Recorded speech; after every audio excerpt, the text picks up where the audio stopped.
گاؤں کی وہ پرانی گلی۔ کہانی کچھ یوں ہے کہ ایک پرانا سا گاؤں تھا، نام چھتری پور۔ جنگلوں کے بیچ پتھریلے راستوں اور ٹوٹی چھتوں کے درمیان بسنے والا گاؤں۔ دن کے وقت پرسکون، مگر رات ہوتے ہی گلیوں میں ایک ایسی خاموشی اتر آتی تھی جو دل میں عجیب سا وزن چھوڑ دیتی۔ گاؤں والوں میں ایک بات بہت مشہور تھی: رات 12 کے بعد اس پرانی گلی سے نہیں گزرنا، وہاں کچھ ہے۔ کوئی کہتا سفید لباس میں لمبے قد کی عورت، کوئی کہتا چلتی نہیں تیرتی ہوئی نظر آتی ہے، اور کچھ لوگ تو حلف اٹھا کر کہتے کہ انہوں نے اس مخلوق کے الٹے پیر خود دیکھے۔ کہانی سننے میں آتی تھی کہ کئی سال پہلے گاؤں میں ایک عورت رہتی تھی ریکھا۔ ریکھا خوبصورت تھی، مگر اس کی قسمت بہت بھاری تھی۔ اس کے شوہر کی پراسرار موت، گھر میں لگنے والی آگ، اور اس کے بعد متواتر آنے والی بدقسمتیاں، لوگوں نے اسے منحوس کہہ کر گاؤں سے نکال دیا۔ ریکھا جنگل کے ایک کونے میں ایک کٹیا میں رہنے لگی۔ آہستہ آہستہ اس کی عقل بھی جواب دینے لگی۔ وہ رات کو گاؤں کی طرف آتی، گلیوں میں گھومتی، کچھ تلاش کرتی، کوئی سمجھ نہیں پاتا کیا۔ پھر ایک طوفانی رات میں وہ اچانک غائب ہو گئی۔ کچھ دنوں بعد گاؤں میں اس کے قدموں کی الٹی چاپ سنائی دینے لگی۔ گاؤں کی ایک پرانی گلی تھی جسے لوگ نیم پلیٹ والی گلی کہتے تھے، کیونکہ اس کے دروازے پر ایک پرانا سا نیم کا درخت تھا۔ گاؤں والوں کا کہنا تھا کہ ریکھا کی روح اکثر اسی گلی میں دکھائی دیتی ہے۔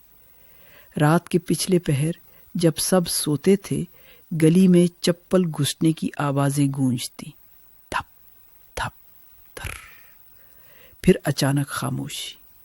لوگ کہتے یہ وہی ہے جو کچھ ڈھونڈ رہی ہے، شاید اپنے ساتھ ہوئی ناانصافی، یا شاید کسی بدلہ کی تلاش میں۔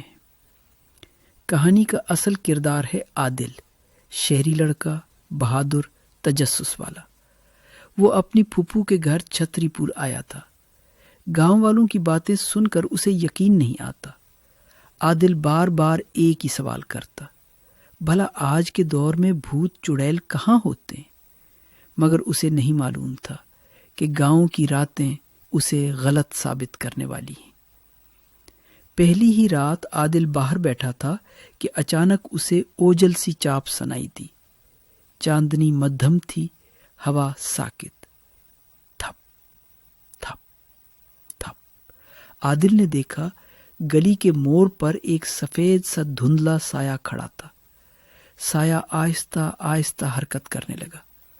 عادل رکا کھڑا دیکھتا رہا۔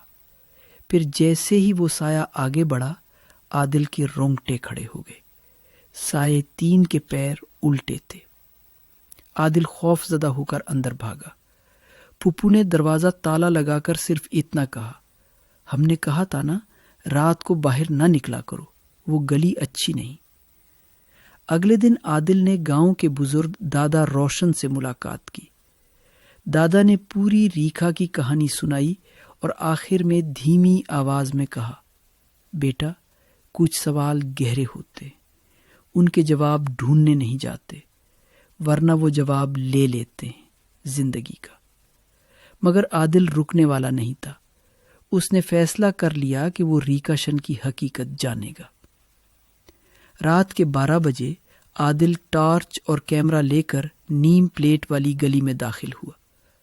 ہوا میں عجیب سی ٹھنڈک تھی، جیسے کسی نے پوری گلی سے زندگی چھین لی ہو۔ اچانک اس کی ٹارچ بند ہو گئی۔ پاؤں کے پاس مٹی ہلی۔ چال سنتے ہی اس کا دل رک سا گیا۔ تھپ تھپ تھر۔ عادل پلٹا تو چند فاصلے پر ایک لمبی عورت کھڑی تھی، بال بکھرے ہوئے، چہرہ ادھ جلایا ہوا، اور پیر بالکل الٹے۔ وہ بے آواز اس کی طرف بڑھنے لگی۔ عادل تقریباً پتھر کا ہو گیا۔ وہ عورت ایک دم رکی اور عجیب سی خوفناک آواز میں بولی: میرا انصاف کہاں ہے؟